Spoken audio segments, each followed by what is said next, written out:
Helps if I get rid of that. Welcome back to the console room on the tobeseen.com channel. I am your co-host of this venture in time and space where now we're entering the wibbly wobbly time. But my name is Joe Dove. I'm the captain of the Captain's Quadrant here as the Captain Joe for Ernesto, your host. How are you, sir? Time Lords, Time Ladies, welcome back to the console room for the beginning of my personal favorite Doctor in the new era of Doctor Who. Oh, David Tennant. Wow, that's great. Hence and if you're joining us, yes, it goes bing, ding. So if you are joining us for the first time, we appreciate you taking a look, but be sure to help us out and subscribe. It doesn't cost you a thing, and all it does is just helps you alert you actually when we are going live next and the production premiere of our next show. And while you're here doing that, if you're listening to us on the podcast version, please give us, a nice little rating, say a couple of things. If you're listening to it, a 5-star would be amazing. Not going to pressure you or anything, but the doctor would appreciate 5 stars.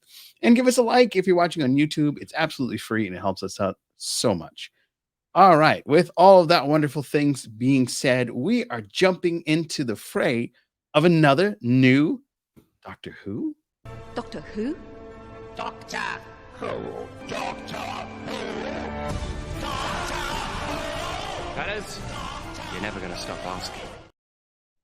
Yes, we are in the jaws, so to speak, or the bed with this latest Doctor, as he spent the majority of this episode like good old Grandpa Joe from Charlie and the Chocolate Factory in bed. I'd say about yes. Yes, and doesn't he look comfortable staring at the golden ticket? Yes, absolutely. Absolutely. The golden ticket, also known as Rose. Yeah. Well, it was ingenious. Again, kudos to Russell T Davies who wrote this. By the way, the Christmas Invasion aired 25 December of 2005. So again, we're talking 19 years ago. Wow. Written by Russell T Davies, directed by James Hawes. For all the new fans of the show, for everyone who had heard about that old show Doctor Who with those old actors and the terrible sets and the awful props, cheesy to the max. Cheesy to the max headroom. Just awful. For all those people who had only heard about it and never actually saw a Doctor regenerate, this was their first introduction to a regeneration. Now, for us old hats, and I realize that here in the States we're not as older hats as as our counterparts in the UK. Right. But for everyone who hadn't seen this before, they had to be reminded that when the Doctor regenerates, it looks nice and cool, but there's a lot going on. I mean, the Doctor's brains are literally scrambled. When you look at it on a molecular level, every single cell in the Doctor's body dies. Okay. We're going to throw some science into the realm of Doctor Who, and I want to thank Neil deGrasse Tyson for having taken the time to explain this all to me. You know him? Yeah, we met in this blue box a while back. I was gonna say, wait, hold on, bring him on the show. Oh, I wish. Yeah. What do I have a feeling though? What do I have a feeling he'll probably love this. Probably love the show. Yeah. But so there is actually a science. There is actually written science to the regeneration.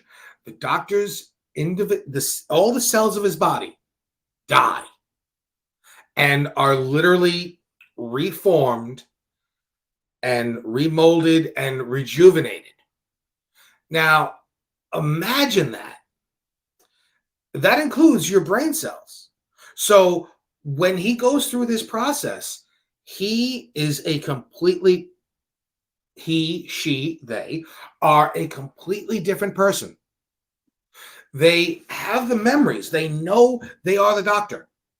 They know basically what this machine around me is. They know this person standing next to me. And that's basically it.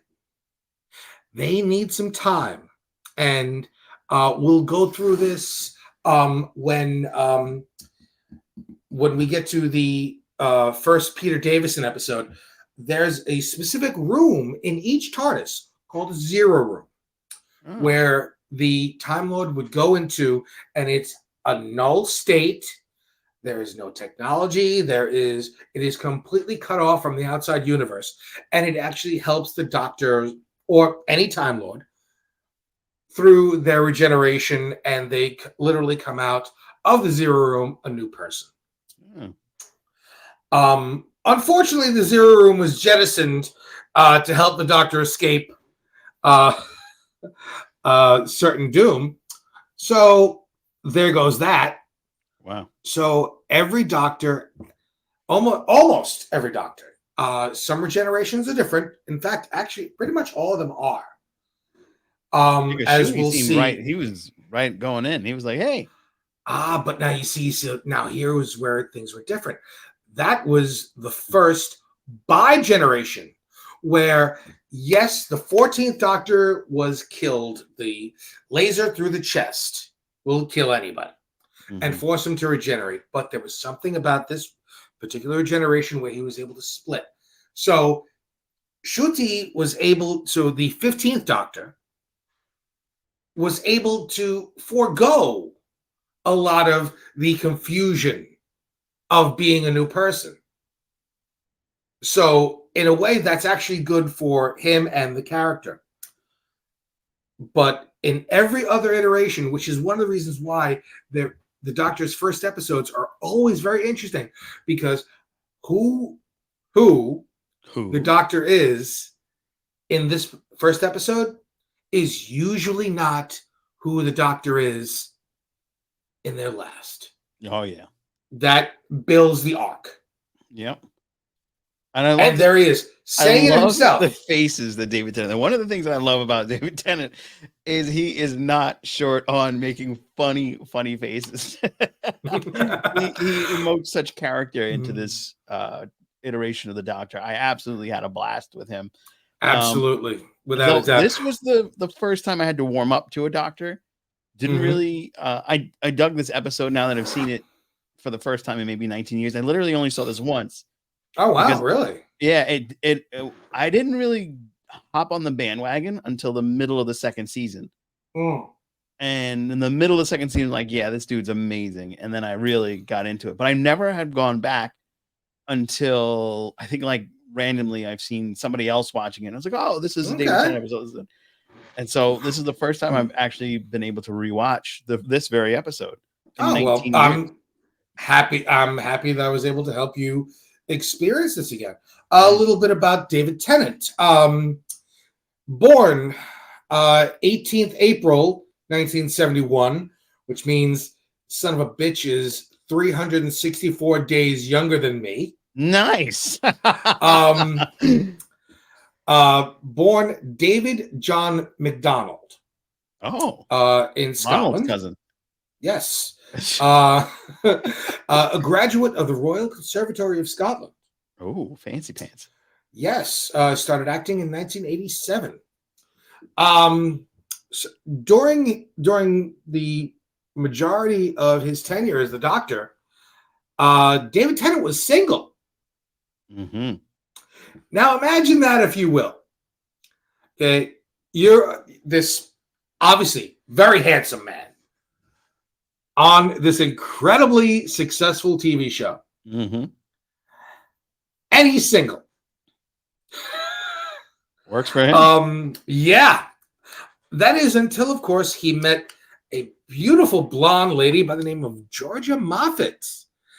In the 4th season of Doctor Who, in an episode, she was cast as the Doctor's daughter in the episode of the same name.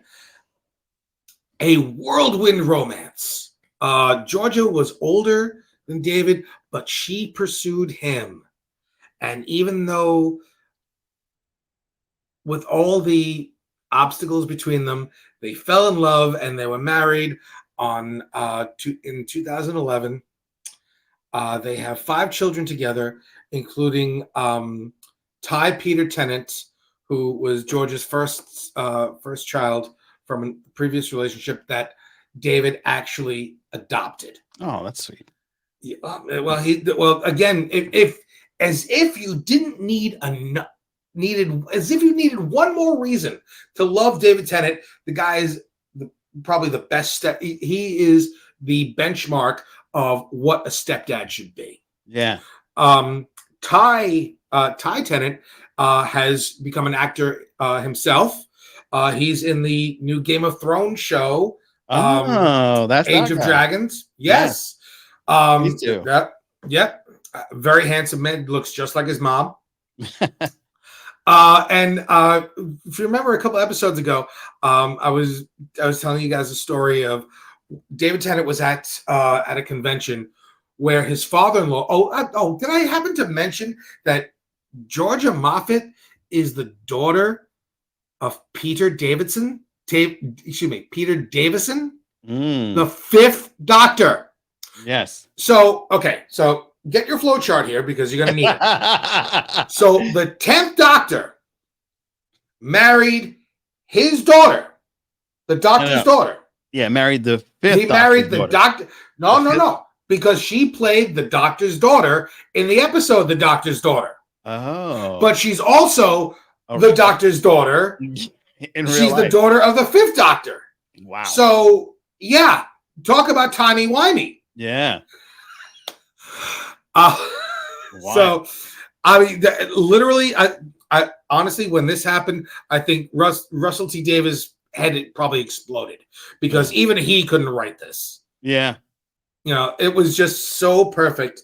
And just a beautiful story. So my love to David and Georgia. You guys are definitely the benchmark of a great relationship. As I said, Georgia's oldest son, Ty, that David has adopted. He's now entered the convention circuit. And just like David's father-in-law, when David was there at one particular convention signing autographs, Peter Davison has to come from behind, holding up a sign saying he's not that special. To return the favor, what does David Tennant do to his son? He's not that special. That's awesome. I tell you, and David Tennant aged very well. He almost looks the same. Like, oh, absolutely. Well, it's those great Scottish genes. I guess so. There's something about good genetics, and obviously, David Tennant has them. Again, incredibly handsome man, very versatile actor. Virtually unknown to the American audience. Then, he's the only exposure Americans had to him was that small scene in Harry Potter. I believe it was Goblet of Fire. Yeah, where he played Barty Crouch. Yeah, Junior. Yeah, yes. Hello, Father. Yeah. Yes, that was Goblet of Fire. That was Goblet of Fire. Again, one of those things where if you're an avid reader, you miss so much when seeing the movie. There was so much more backstory to Barty Crouch in the books, and you know what? That's a conversation for yet another podcast. Yeah, that we should probably talk about. So, Okay. Yeah. Oh, well, I mean, think about it. We've all read books that have been turned into movies, and you miss so much. Yeah. Even the novelizations of these Doctor Who episodes, there's so much more detail in these novelizations that you just don't have time or budget for on a TV episode or a movie. And yeah, I mean, you need a time machine to go back so you can like get all the. But this is why so many people, especially bibliophiles, so many people are like, well, my wife is a huge bibliophile. She actually has a pair of pajamas that says, "Don't judge a book by its movie." That's really cool. I like that a lot. Yeah. But she's a cool chick. Yeah. Yeah. So what was your first impression of this Doctor? The first time you're seeing David Tennant? As I said, for me, it took me a little bit to warm up to him, but then once the ball got rolling for me, I absolutely adored the character. At first, the first thing I noticed, when he first comes out of the TARDIS, is Mickey and Jackie Tyler, and nothing, as if nothing, like, oh, Merry Christmas, and passes out. Mm-hmm. They're confused. They don't know what happened. It's only until Rose comes out to tell them that, no, that's him. He changed. And from there on, like you said, like Grandpa Joe, he's in a coma. Chilling in that bed. We'll get more about this when we get to villains and enemies. But what is the first thing that brings him out of that coma? Tea. Rose.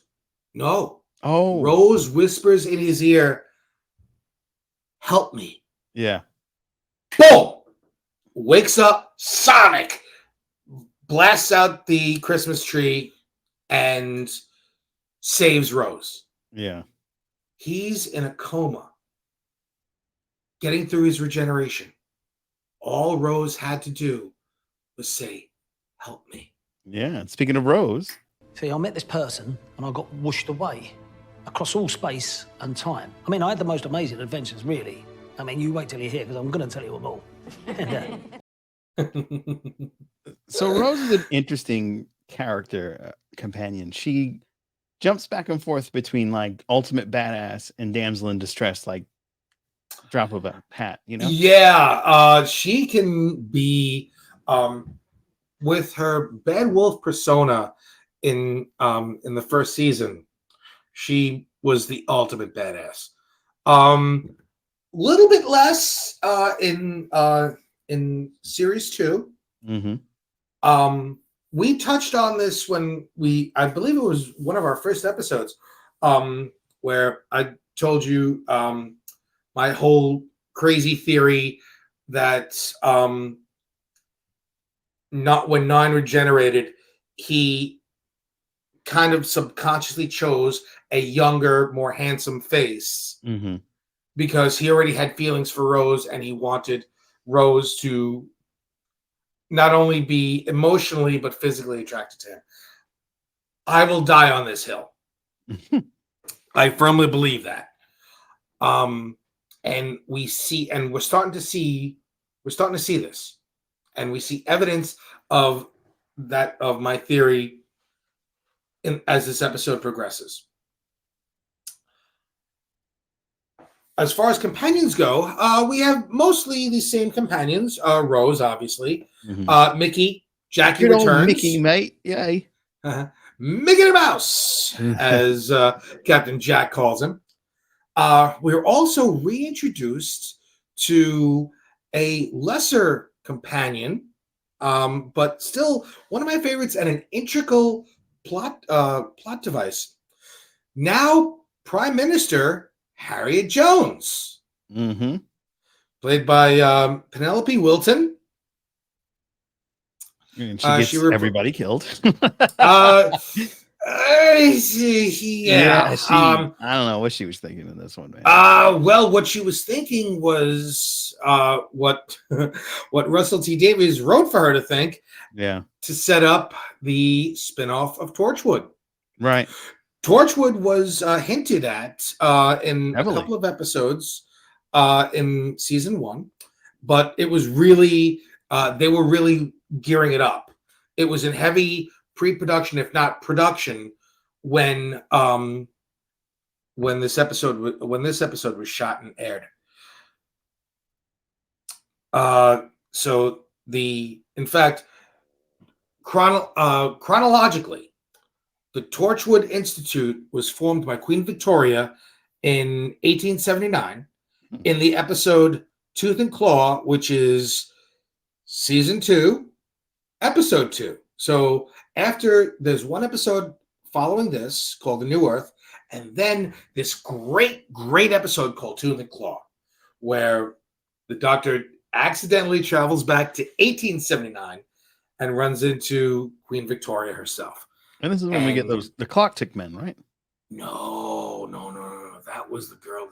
That was the girl in the fireplace. Oh. This was the werewolf episode. Oh. That proves that the entire royal family are werewolves. Gotcha. And I firmly believe that. All right. I firmly believe that the entire royal family are werewolves. Oh. Yeah. So, we got into Rose, we got into the Doctor. Let's hop into the very strange villains in this episode. I shall now kill you, Doctor.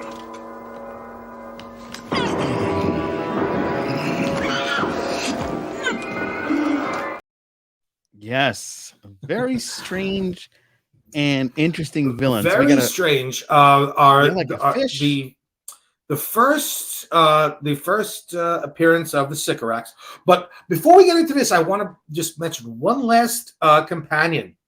Our dear friends Sirach Lofton and Ryan Husk over at Seventh Rule podcast, they have a thing called a NAM, a non-appearance mention. And I ain't ripping them off, but there's a very important NAM in this episode.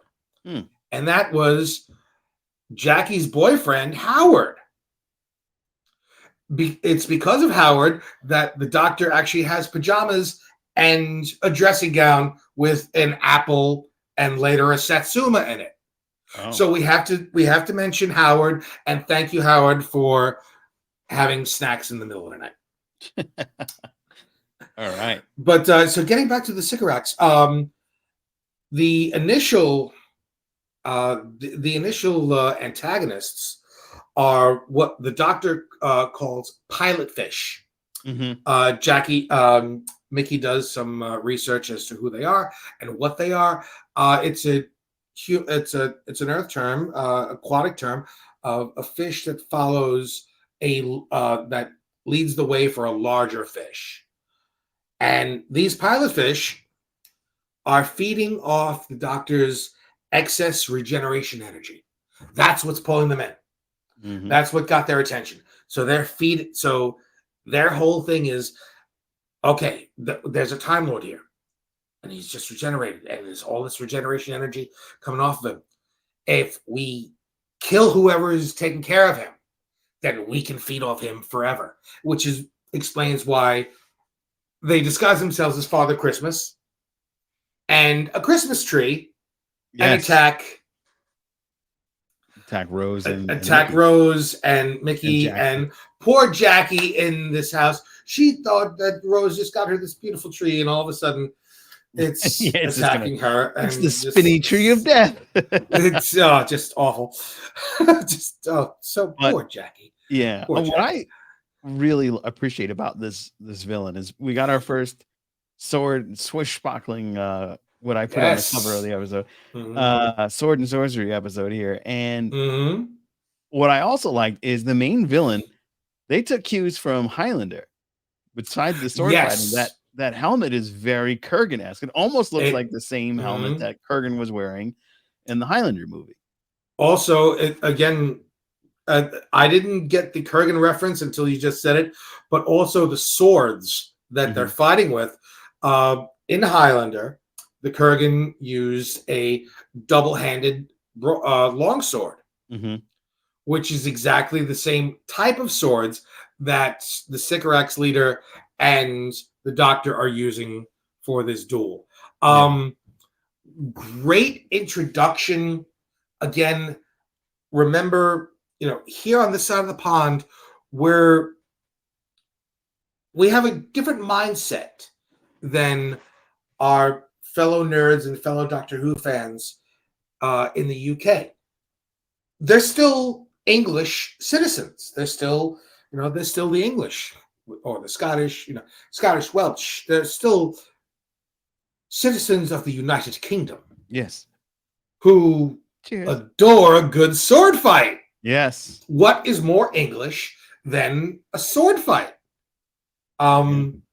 If you read the behind the scenes of films, even as up to date as Star Wars: A New Hope in 1977, and The Princess Bride, the sword fight between Wesley and the Dread Pirate Roberts and Inigo Montoya, those actors, Cary Elwes and Mandy Patinkin, were trained by these classic English Olympic fencing champions.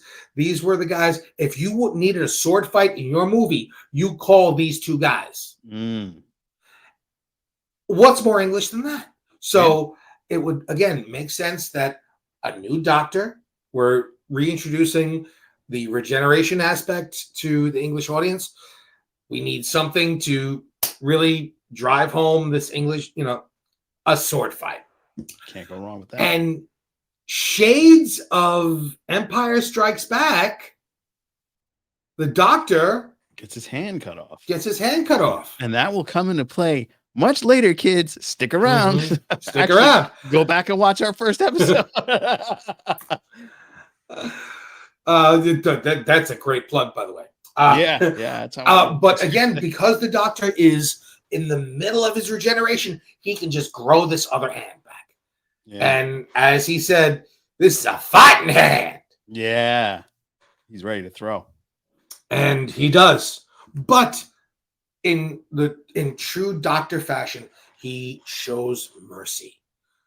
He is the noble champion. He has bested his opponent, and he shows mercy. Leave this planet, never come back. Okay, I'm done. And does that whole Brooklyn thing where I'm going to turn my back on you and walk away. Yeah. And luckily, Howard had a Satsuma in his pocket, because when the leader tries to jump the Doctor from behind, just throws that Satsuma, hits the big red button, because everyone loves a big red button. Mm-hmm. And there he goes. Down off the ship, plummeting to his death.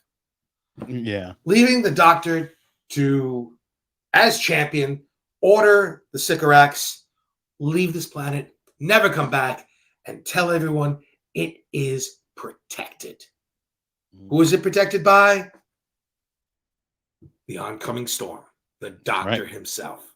Because now he knows in this one sword fight, the Doctor becomes 10 in this scene.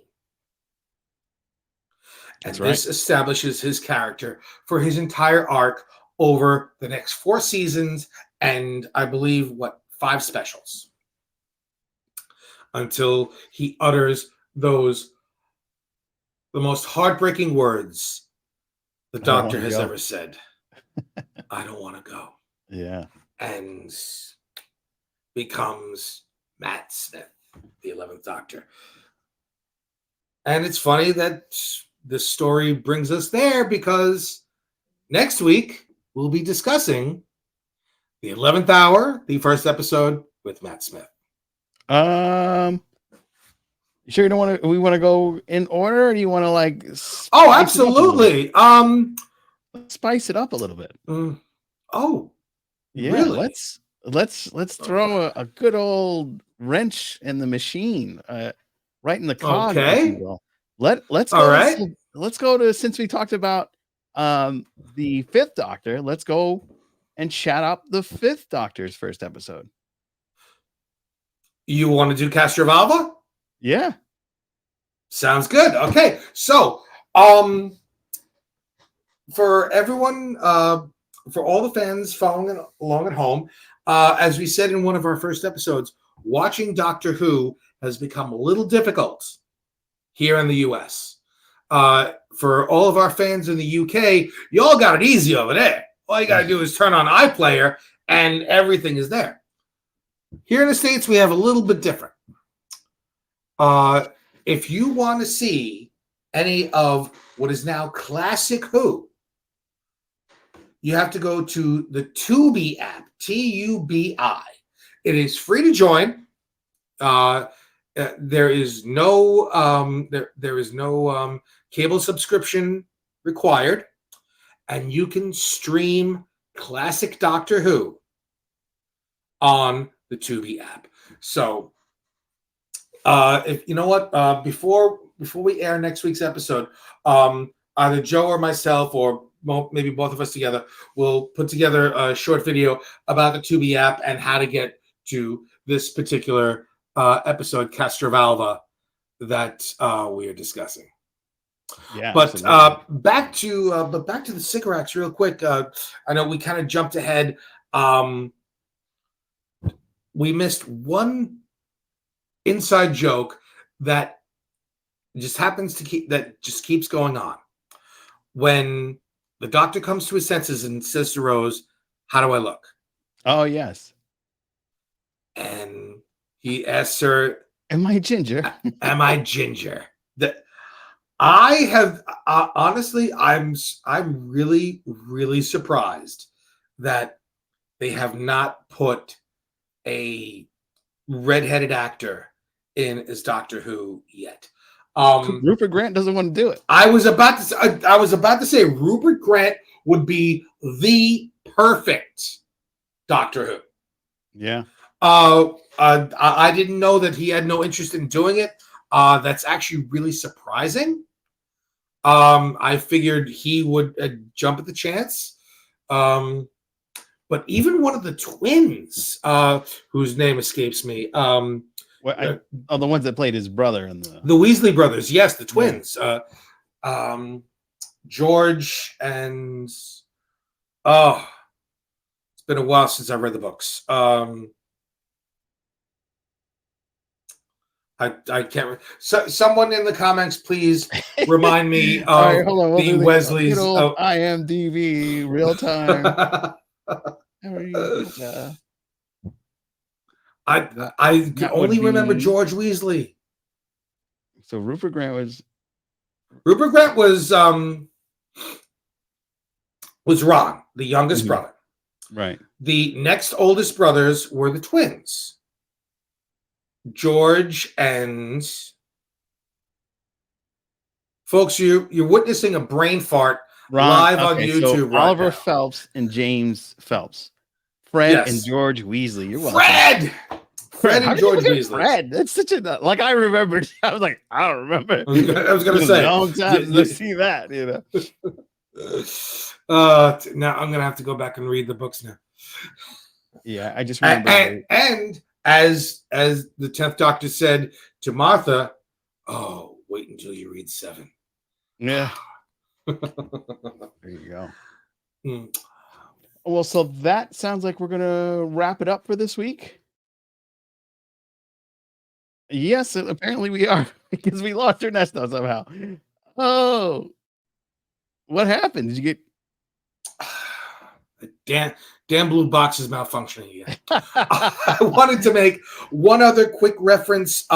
Sure. Well, one other thing that the Doctor did after before he throws this Satsuma to finish off the cigarettes leader, he drops a reference that I only partially got at the time, but upon watching it again, I'm like, how did I not realize this? He actually drops an Arthur Dent reference. Arthur Dent being one of the main characters of The Restaurant at the End of the Universe, Hitchhiker's Guide to the Galaxy, written by the great Douglas Adams. Wow. Who is famous for those books, but also wrote 2 major episodes of the fourth Doctor. He wrote The Pirate Planet and the famous unaired episode Shada.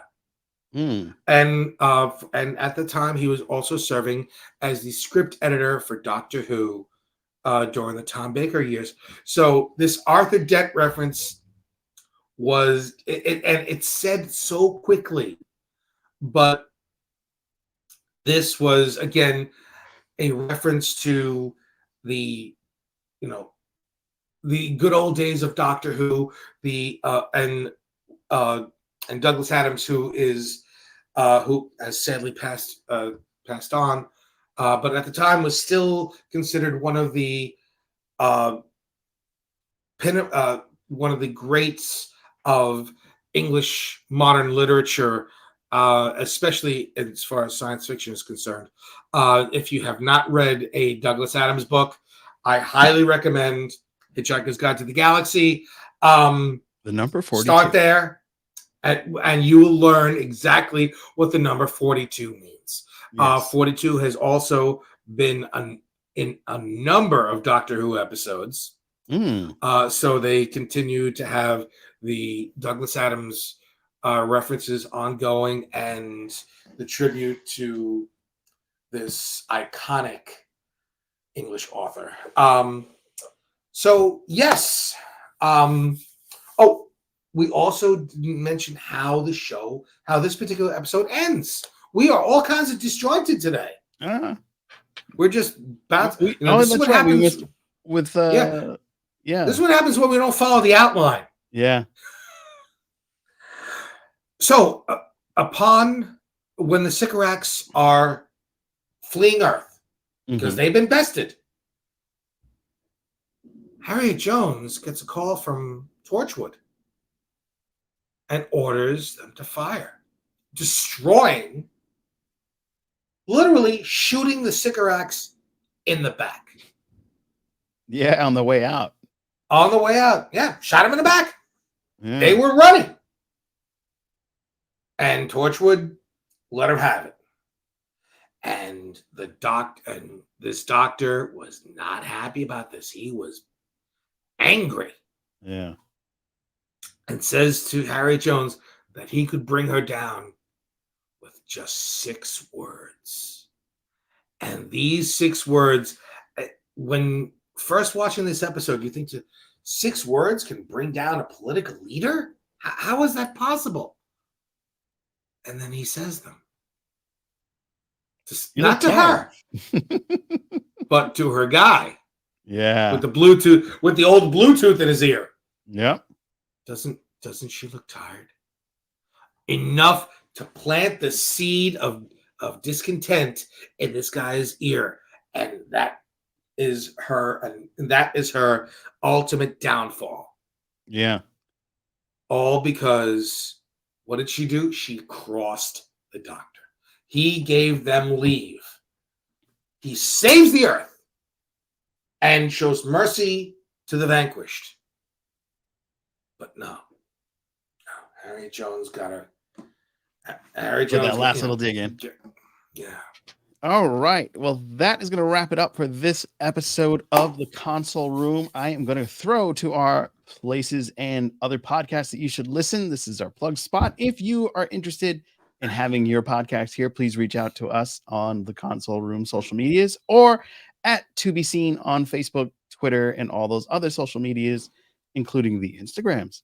So this Thursday, we are boldly going where no man has gone before, and we're going to meet space god in the Final Frontier, which is the Captain's Quadrant. We're going to do Star Trek: The Final Frontier, the 5th Star Trek movie, which is arguably the hardest to rewatch. It should basically be an agony booth, but I'm expecting, since it's been at least 10 years or maybe more, I got the Blu-ray when it came out, so that's the last time I watched Star Trek 5. So I'm gonna have to watch this tomorrow and figure out all my little member berries about that. But yeah, join myself and the returning Jason Hatswell. Exciting news there.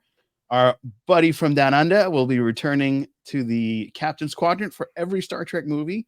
and is officially one of our alternatives when Jason Gaston is unable to be in the Captain's Quadrant along with Ernesto. So be sure to go over to the Captain's Quadrant YouTube channel. Go like, share, and subscribe, and follow us on all those wonderful socials like Threads, Twitter. I'm still calling it Twitter, Instagram, and Facebook.